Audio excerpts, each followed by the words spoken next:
On today's episode of Uncommon Sense, Lee and I review this summer's activities for the Society of G.K. Chesterton and take a look at what is coming up in the fall. Stay tuned.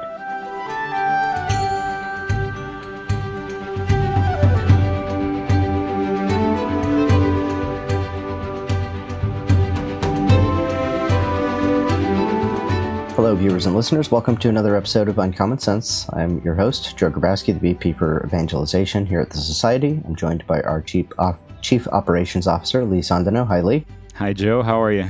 Very well, thank you. And we're kind of in the dog days of summer here. It's late in the year. It's August, and we're as we're kind of approaching back to school season, we thought it would be a good time to kind of talk about summer. How summer went, how the activities of the summer went for the society, kind of what we have, coming up in the fall a little bit, and, even talk about our summer reading. So, folks who are tuning in, if you're not interested in any of the particular topics, we're going to be talking quickly about our conference that just wrapped up recently and kind of what we found to be successful there, some highlights from the two of us. We're going to be talking about our summer reading, books we've been reading, and kind of what's on our docket to read next. We're going to check in on the society, as I said, and just talk about where the society is as we head into the fall here.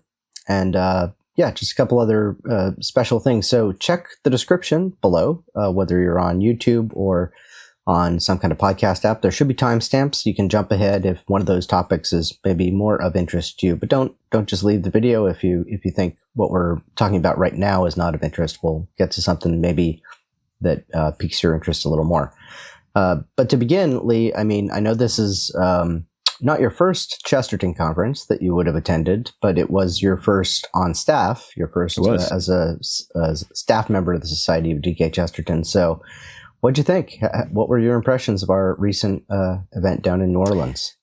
So first of all, I do want to say that the unsung heroes of the staff of the Society of Gilbert Keith Chesterton and all that you have done over the years and other staff members to make sure that these conferences are rolling as smoothly as they do is absolutely amazing. So again, it was kind of my first opportunity to do that on the back end. And so I was able to help assist this year.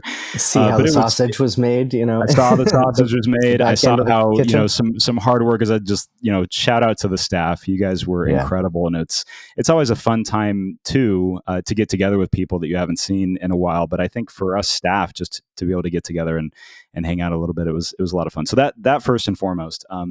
But secondly, boy, Joe, it really, I know that this is kind of one of those funny taglines we always say, that it was like the best conference ever, but really this was the best conference ever. It was really, really good.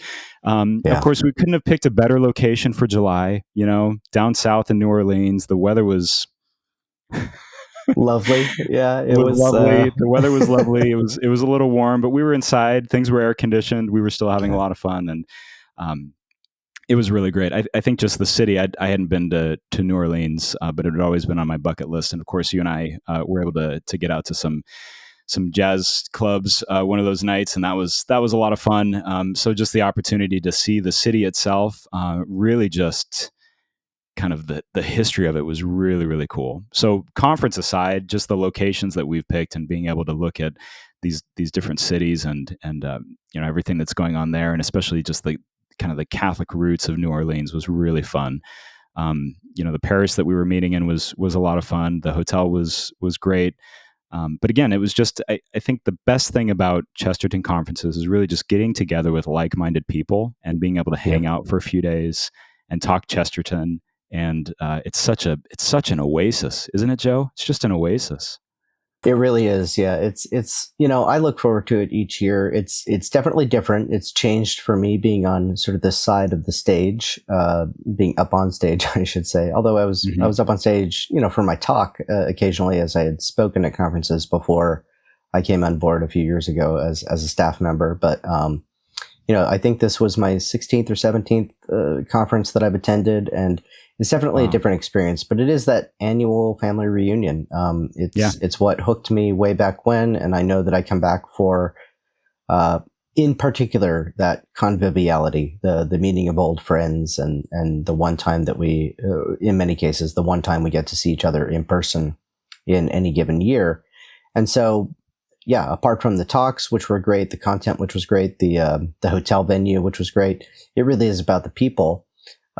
This year, I will put in a special plug for just the rewarding, because I think there was some skepticism when I chose New Orleans as the location for this year, and I think that skepticism was meted out, or rather, it was rewarded by the weather. It was indeed very, very hot and humid and sticky for those who ventured outside, but that venturing outside, what an outside it was. You got to go into a place that is such a place. And, I don't like going to places that are no place. I don't like going to, hotels and industrial parks on the outskirts of cities that don't really have anything in walking distance or any kind of vibe. Here, we could just walk out the front door, and within 5 minutes, you're in the heart of one of the most storied, historic, cultured cities in the United States. And so it was just really, really fun to be able to go catch some live jazz, eat some authentic gumbo and jambalaya and the rest of it. In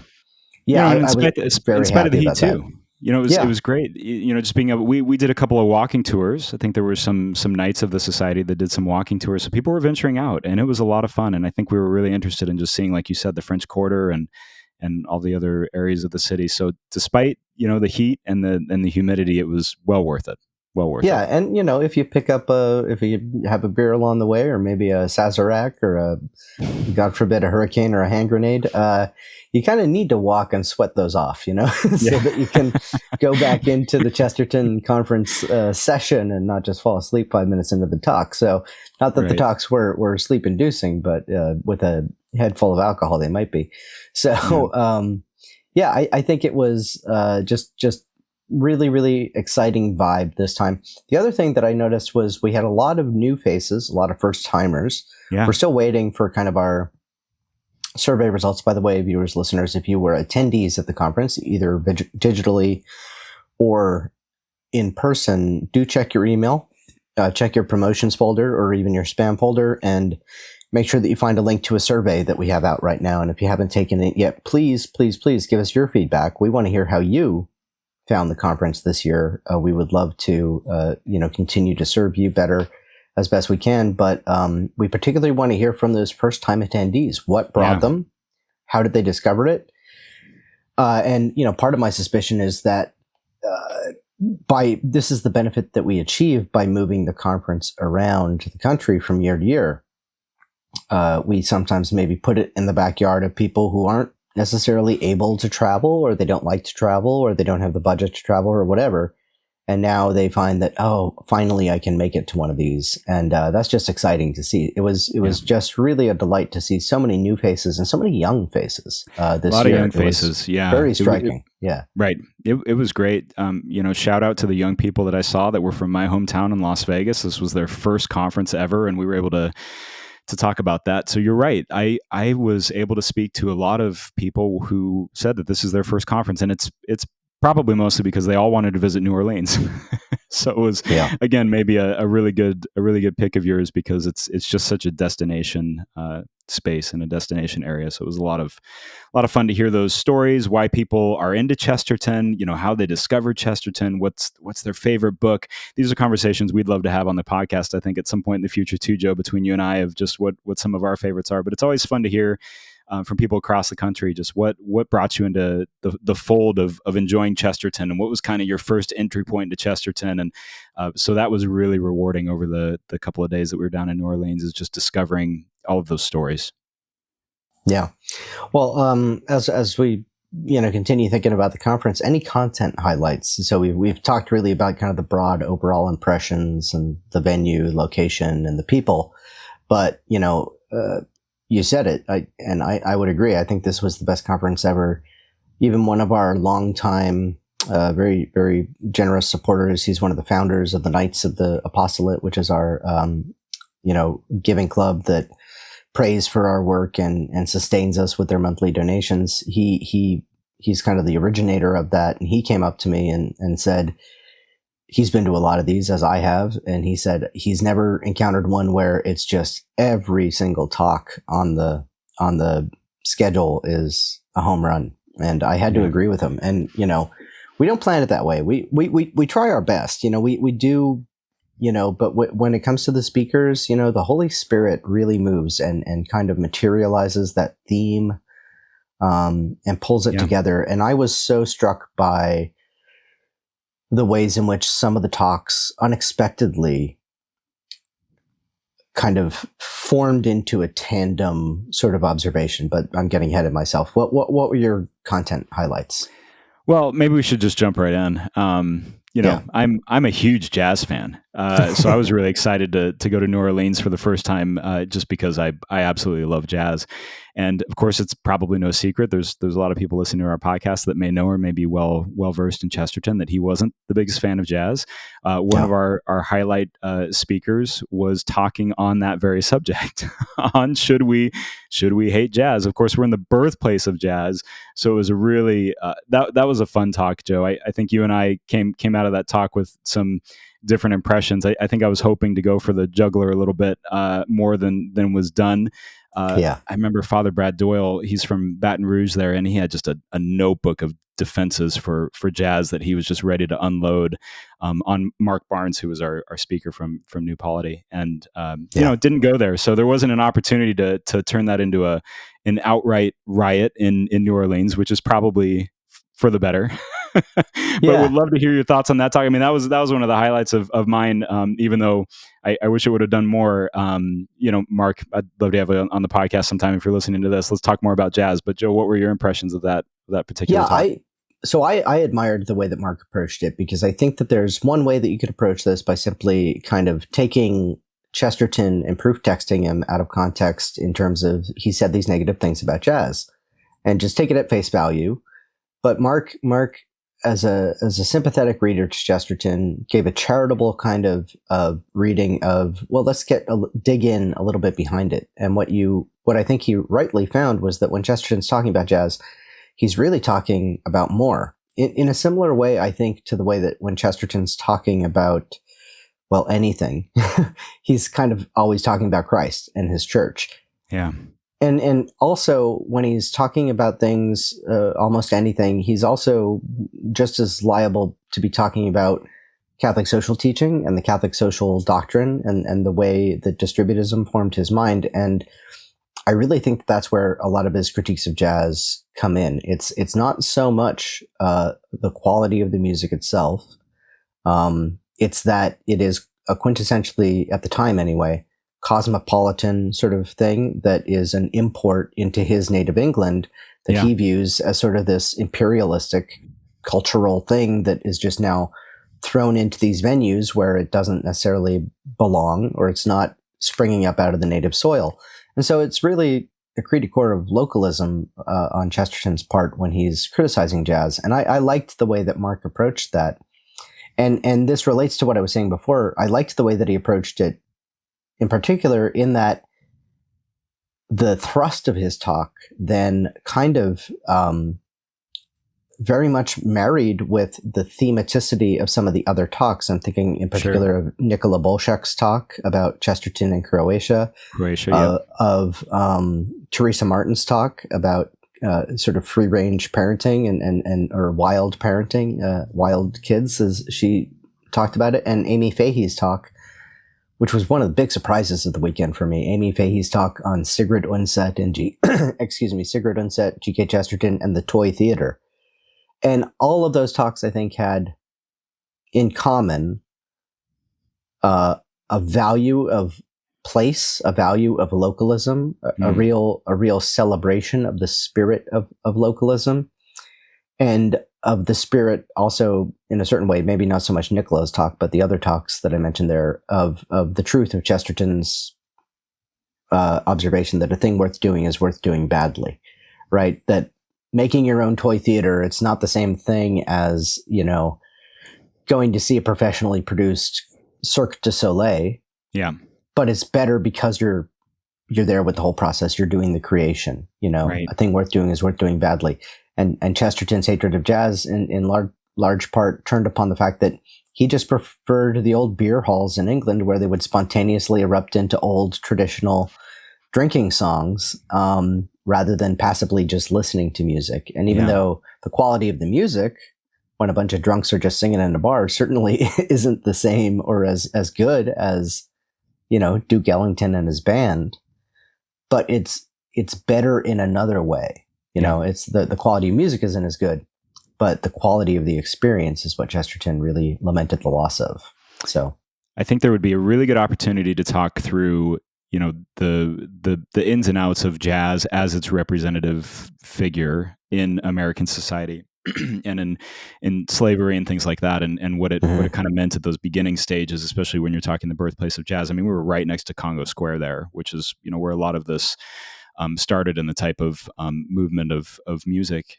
But what it did remind me of a little bit is we did do a podcast several months ago talking about F. Scott Fitzgerald and talking about The Great Gatsby, because this is, of course, the 100-year anniversary of The Great Gatsby. And you and I talked through kind of the destructive nature of the jazz age. So, I think there are some parallels there for sure. I will give Marc that there are some parallels, and I'll give Chesterton that as well. But I think for me, what it comes down to is Chesterton was very British, and he was seeing this very American thing. And it might have been really hard to, for him to relate to at the moment, especially when he's just visiting. And I think for Americans, you see this as kind of, it's ingrained in so much in our culture that it's a little bit different of a representation for us. But an interesting conversation, interesting thought.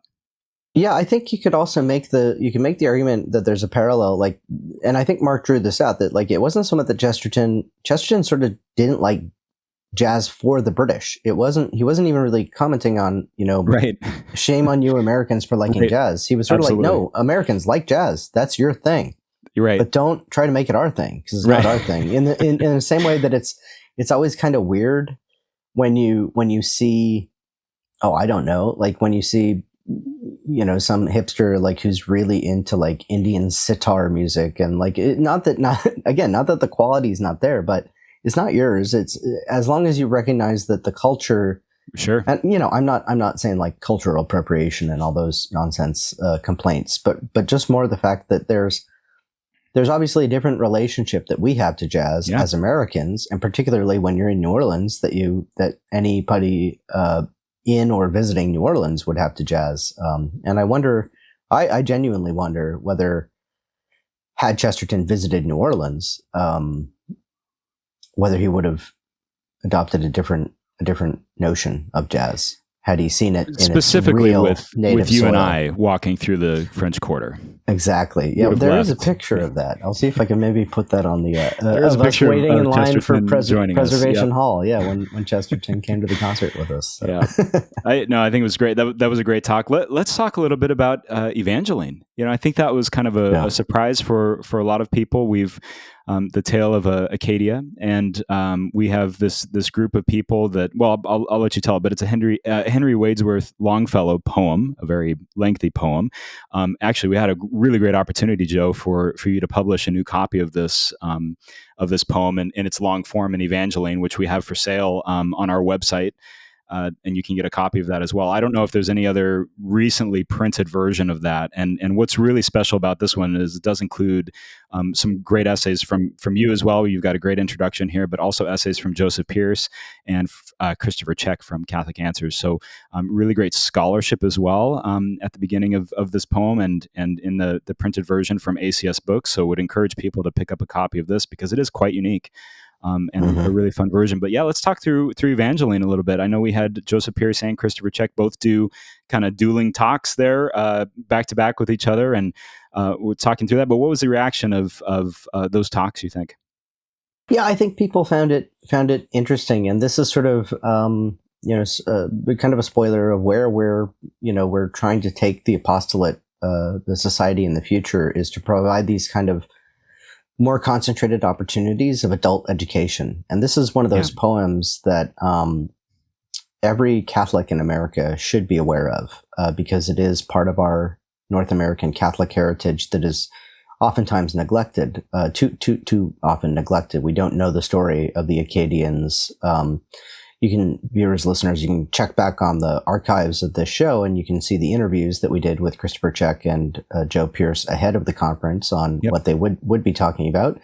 We'll hopefully be publishing the video of both of their talks in the future, and you can get this book. And all of it is an opportunity for you to really just enter into this great story that is part of our heritage, and part of our heritage in a particular way, not just as Americans, but as members of the mystical body of Christ and the communion of saints, that these are our ancestors in the faith whose witness to the faith and their as Chris Check points out in his essay at the beginning of that book, they really are one of the best instantiations of what localism and distributism would look like in practice, because they were this just, they just had this great harmony of how their economy was built, how they lived in harmony with the land and with the native people there.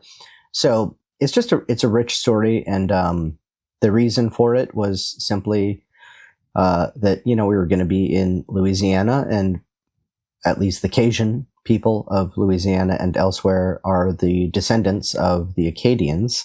And therefore we wanted to call to mind this kind of unknown and neglected history. Yeah. I did get the question a lot, what does this have to do with Chesterton? And I hope that my introductory essay to the book answers that question. But briefly, it's a story that Chesterton, had he known it, would have made much of. He would have recognized it for what it is. And the very fact of him not knowing it, I try to parallel why maybe those who today don't know it, it's actually maybe for the same reasons that those who write the history books don't want us to know it. Anyway, take a look. And again, so great, and we don't want to spoil too much of your introductory essay, which was excellent, but also what Christopher Check and Joseph Pierce have to say. So make sure you go to our website, chesterton.org, and visit the store and pick up your own copy of our own version of Evangeline. So it was great. Yeah.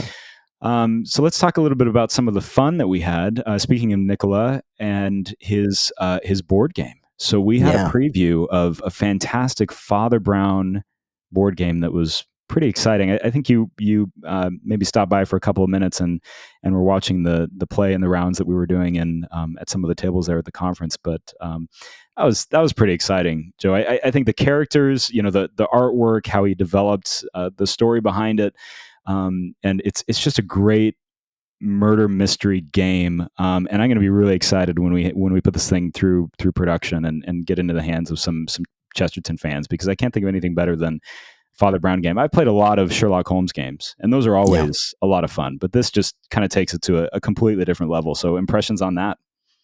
I was excited to see it. I don't know if, actually people will probably be aware, because I think we had Nicola and I as guests on the podcast way back when, before I was working for the Society. Mm-hmm. When I was working with Nicola on an earlier kind of attempt to bring this game to market, I was sort of part of the production team trying to put it together. And so I recognized, and I was very happy to see the continuity of the artwork that was selected upon, and that Nicola, I had to pull away from the project just because I didn't have, the time, and it was just difficult being on two different continents to try to work on this together. And Nicola had his vision, and I'm so proud to see that he, took that to where now he has this wonderful prototype built, and it's about ready to enter into production. And for all of you interested in that, if you want to play a Chesterton themed game in the comfort of your home,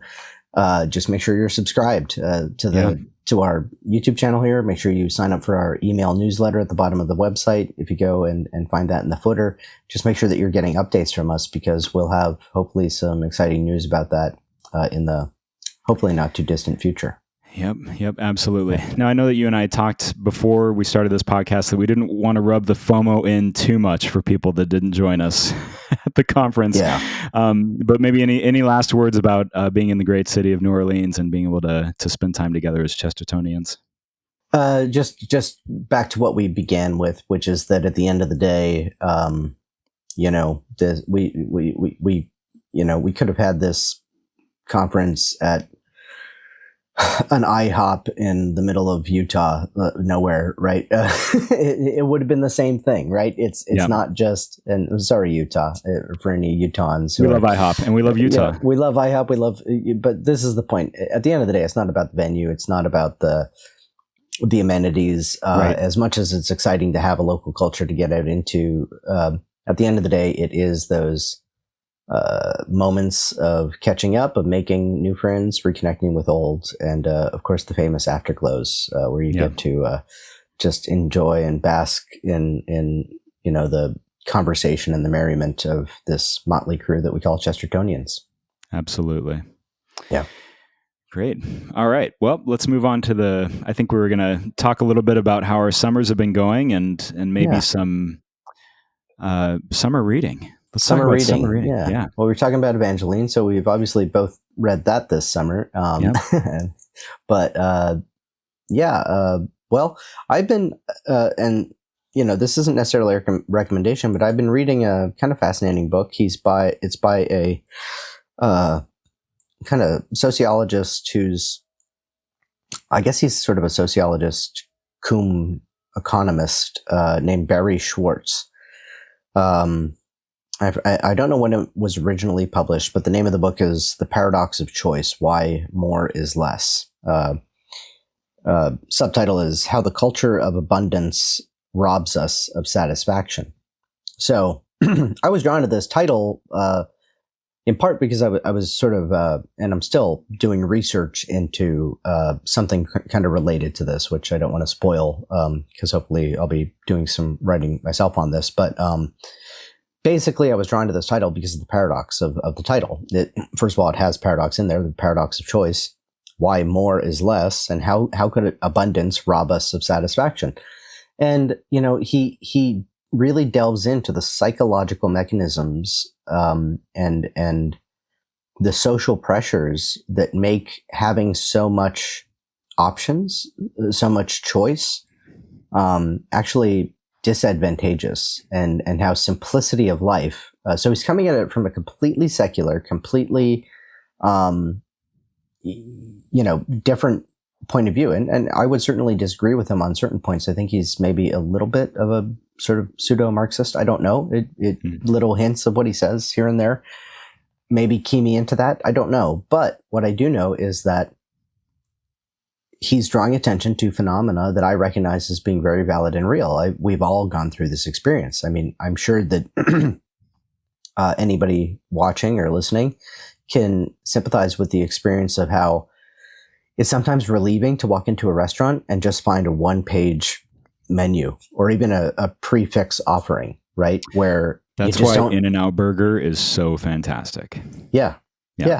Just the simplicity. Right. Simplicity frees us, and this is something Chesterton observes all over the place about how limitation actually provides freedom sometimes, and how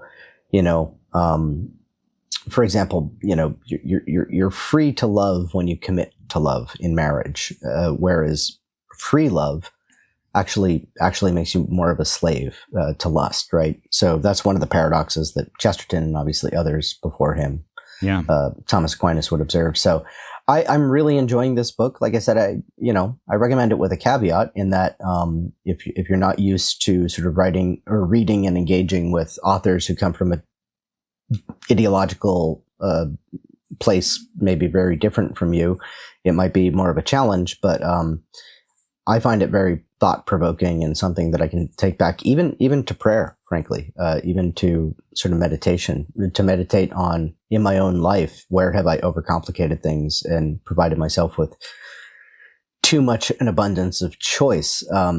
Like this room might be one of those places, but this is the one place I'll give myself an exception. Probably my kitchen is where I could actually afford with a Marie Kondo style, decluttering. But when it comes to a home library, that's where I part ways with the simplicity minded. I think, you can never have too many books on your shelf because, amen. How else are you going to read them if they're not on your shelf? So that's right.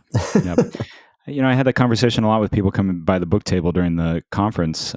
They kept mentioning how they had already had so many titles on their shelf, and I said, "Well, that's not the problem."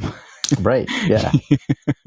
Yeah. The problem is you don't have this one, and so if you want to read this one, problem is the other books on your shelf are lonely, and they really need this other copy of Chesterton. So they need Evangeline next to them. That's right. Absolutely. No, it's good. Yeah. I remember you were telling me about that book a little bit at the conference, and it sounded like an interesting one for someone that struggles with choice and having too many choices in front of me and completely overanalyzes things. I like the simplicity of being able to sometimes have the choices made for me, or the simplicity of only having one or two choices, and it's a lot easier. So yeah, sounds like a good one. I've so I think this is a couple years old now, but Trent Horn has always been one of my favorites. And there's a book that I came across over the summer that someone had recommended to me called Counterfeit Christs. Really fantastic. It kind of talks about how people are so quick to sort of manipulate or change the true character of Jesus kind of around a certain thing, or a certain political movement, or a certain paradigm, and instead of seeking the true Jesus of Scripture and what the church teaches and what we know of him. So kind of those idea that you've got these multiple counterfeit Christs, walking around that are appealing to certain different groups and different people. So really interesting, stretches your mind quite a bit. Trent does a really good job of bringing an orthodox perspective back to the table, but also is very gentle in his approach as well of outlining where sometimes the Christ that we might think is Christ is actually potentially a counterfeit one. And, it's on us to make sure that we're not leaning too hard one way or another in our interpretation of those things. So really good. I'd recommend that. But I always like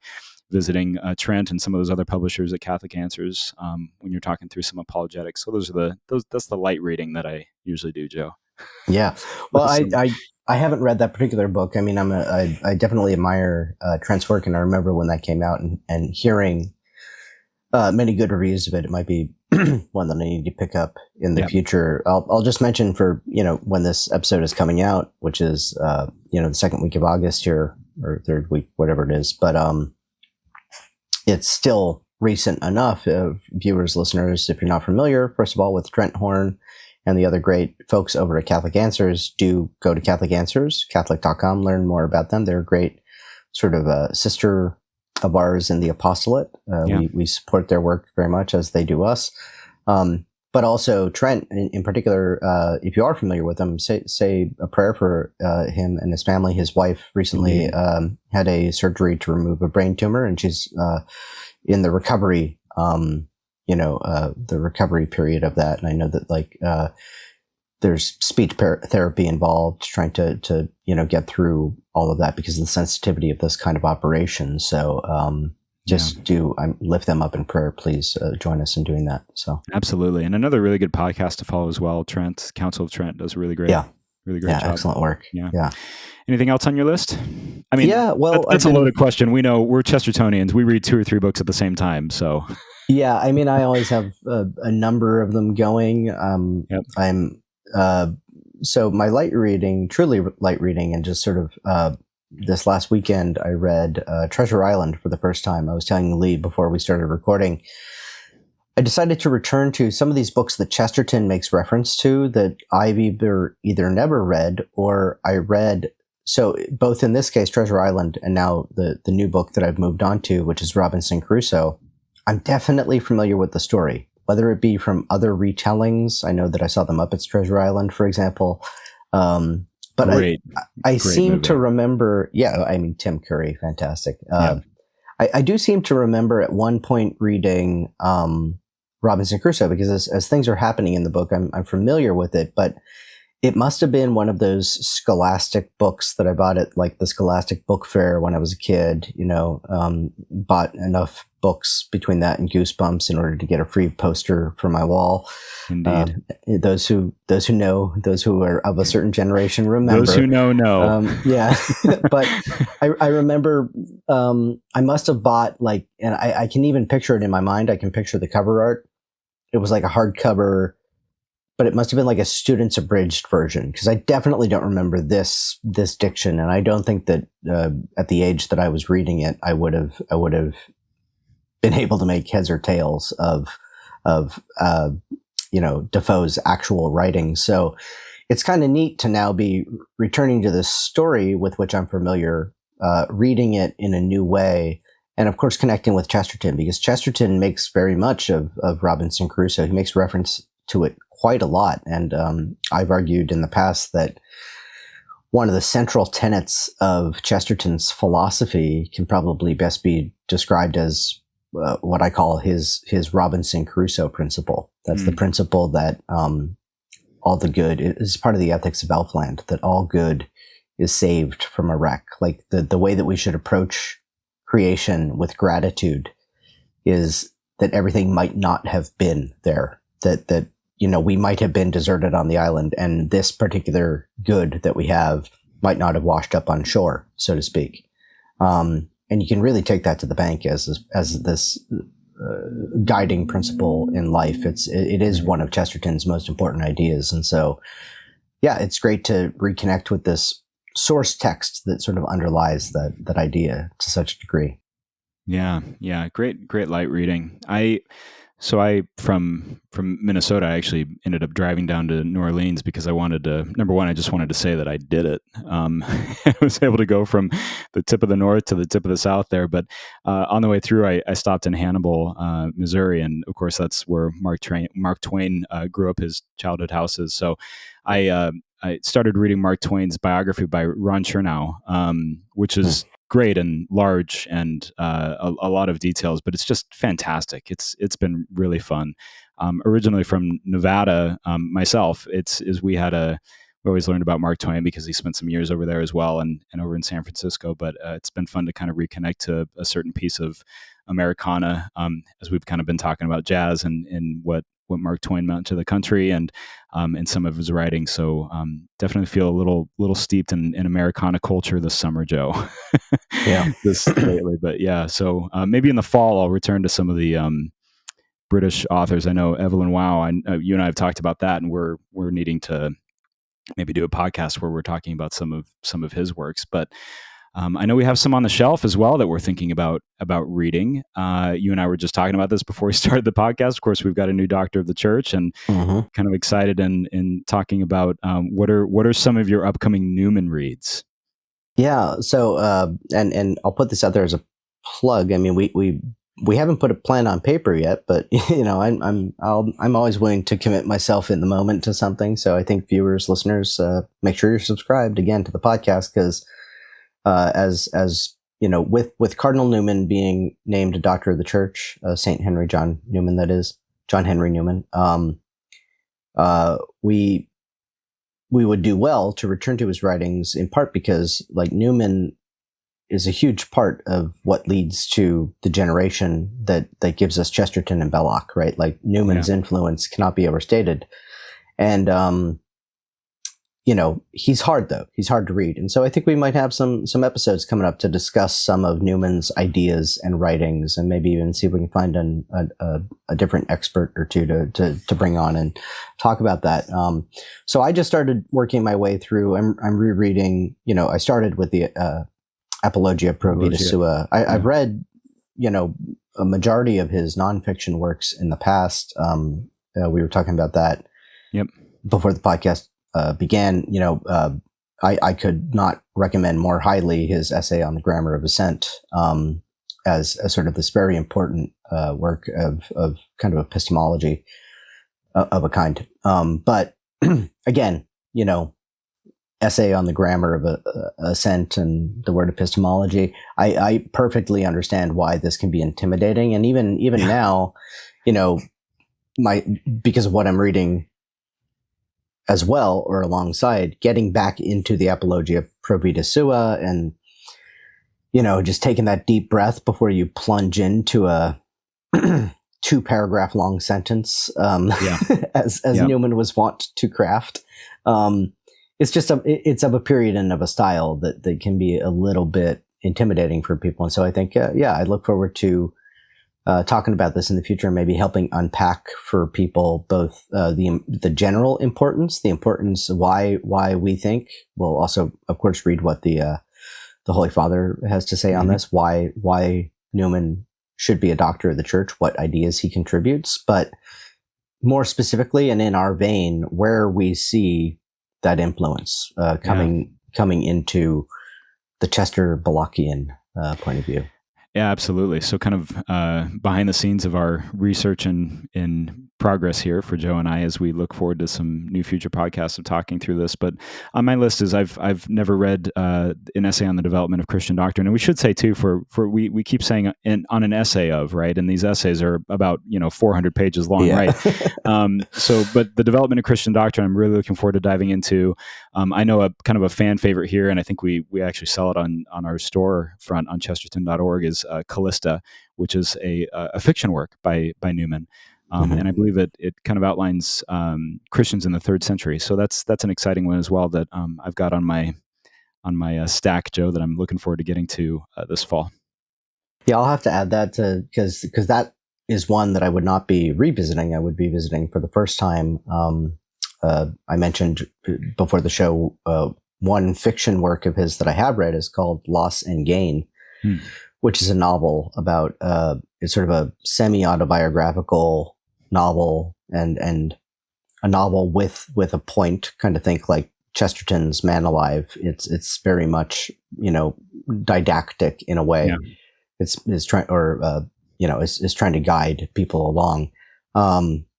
But it's this fascinating story about a young man at Oxford, and very, very interestingly parallels some of the mood, atmosphere, ideas, vibe, if nothing else, of Brideshead Revisited. And it's one of those things over the years that I've been meaning to try to run to ground, and I've just never done the research to find out to what extent Newman was explicitly, or this novel was maybe explicitly in the mind of Evelyn Waugh, if he was even familiar with it when he wrote Brideshead, or if it's just a coincidence. Maybe it's just something kind of in the water and in the air at Oxford, there, yeah. that kind of generates these sorts of, I could see that being the case too, that young men of a certain temperament would probably have similar experiences in different centuries. But when I read that novel, it very much enriched my reading of Brideshead when I reread that. So, we'll have a lot to talk about on that front.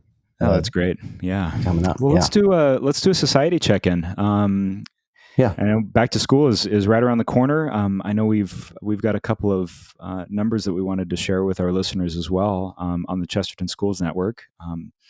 So how about giving us a quick update on how things are looking for the society and for the Chesterton Schools Network?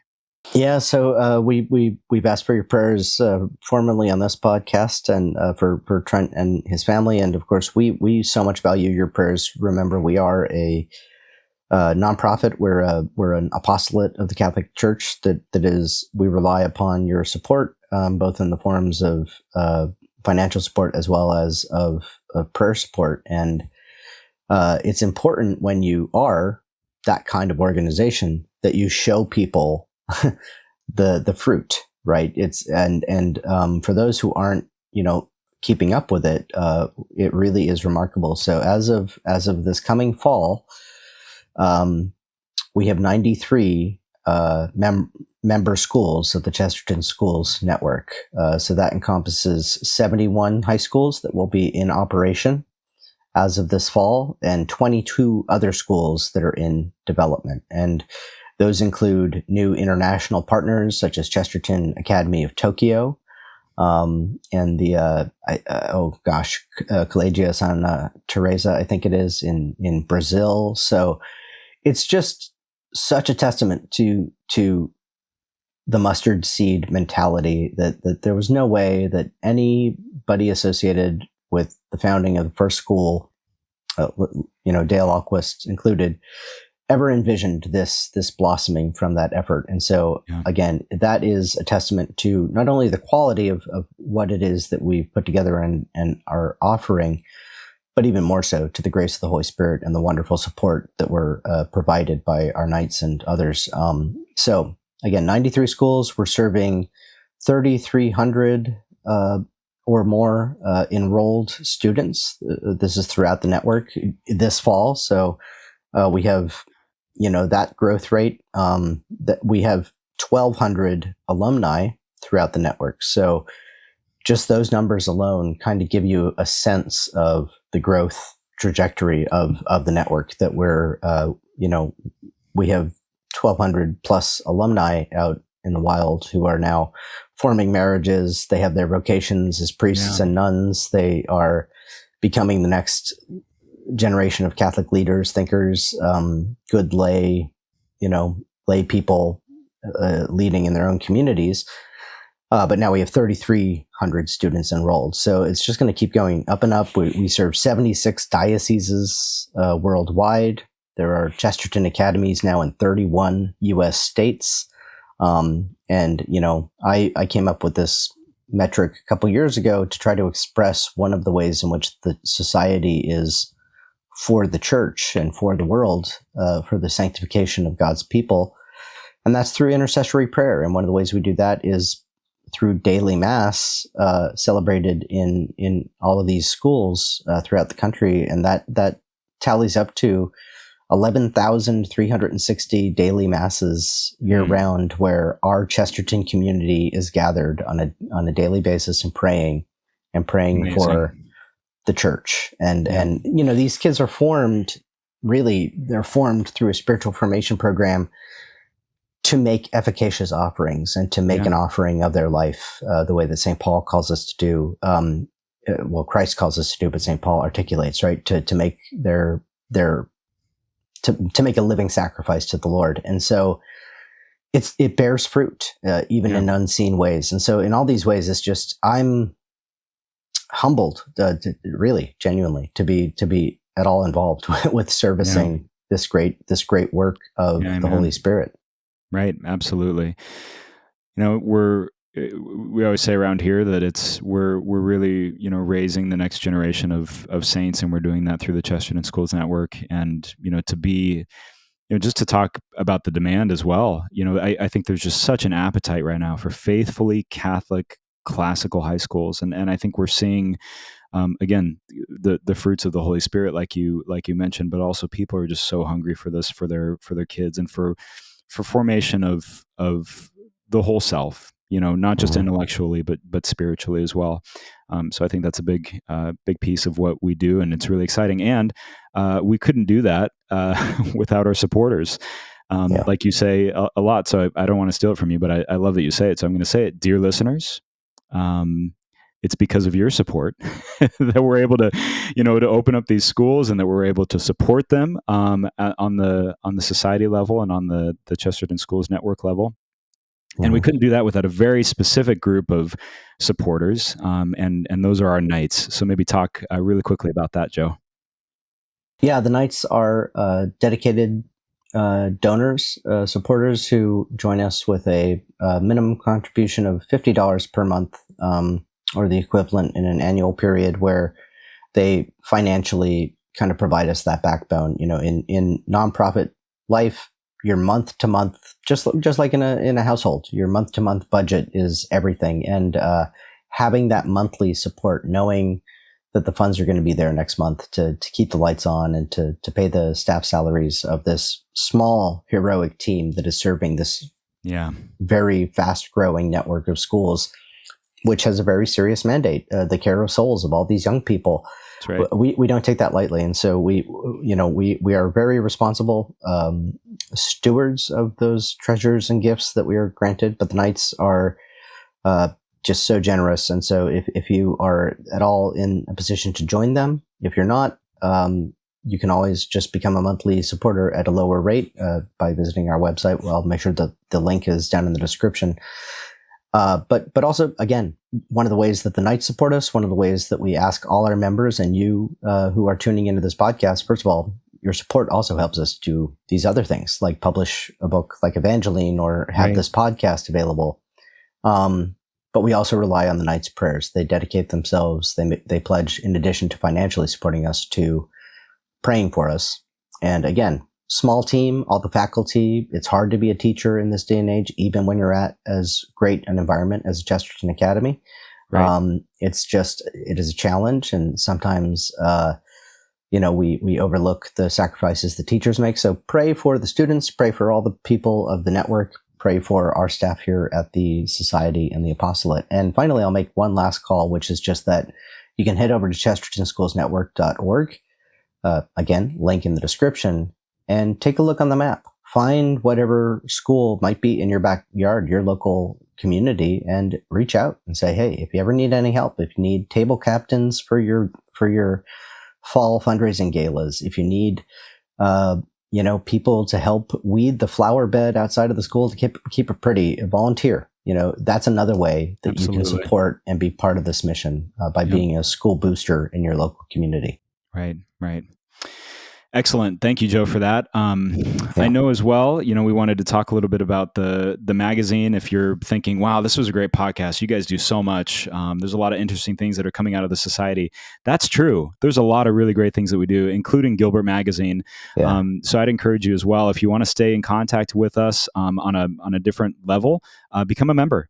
You'll get 6 issues of Gilbert every year. It's a fantastic magazine and subscription, and would absolutely love to have you as a member. And again, all of your donations are going to this fantastic apostolate that Joe just outlined. So we have that as well. And it features sometimes, Joe, you're writing in Gilbert and you're enlightening us on some amazing things. And so it's I believe the next issue is going to ship around October. So if you're looking for some interesting fall reading, make sure that you sign up as a member, and we'll make sure that we get the link as well in our description. Yeah, I had to laugh when you say I enlighten people on interesting things, because I think 2 of my most recent contributions, one was on having a beard, and one was on having a fire. But I do try to emulate Chesterton in that writing, who could find fodder for a deeper thought. So that I am purposely doing that, viewers and listeners. And it's not because my mind naturally turns in that direction. It's that I recognize it as a value of Chesterton and something worth emulating, to contemplate small things and draw from them bigger lessons. And so that's kind of my tack, my approach of the articles that I submit. But please, we're about to launch. So Gilbert Magazine is 6 issues per year in a volume. So we just wrapped up. It's out in mailboxes now, volume 28, number 6. And so now we're about to jump into a new volume, number 29. Volume 29, number 1 is coming out in September. Published in September. It will hit mailboxes October 1st. So there's plenty of time to get on board, subscribe, and receive your first issue of the magazine with a brand new volume number. So great. Yeah. Well, fun conversation, Joe. Dog days of summer we're in.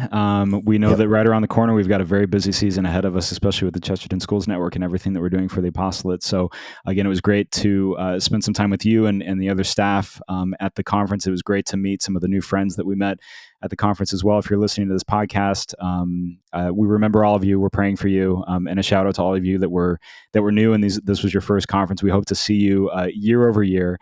And it's always a delight and a pleasure. And like I said, we're always praying for you. So, Joe, anything else to lead us into the rest of the summer here? Just, to whatever extent you're looking for community, you're looking for things to revive your spirit and enlighten your mind. We're trying to provide them.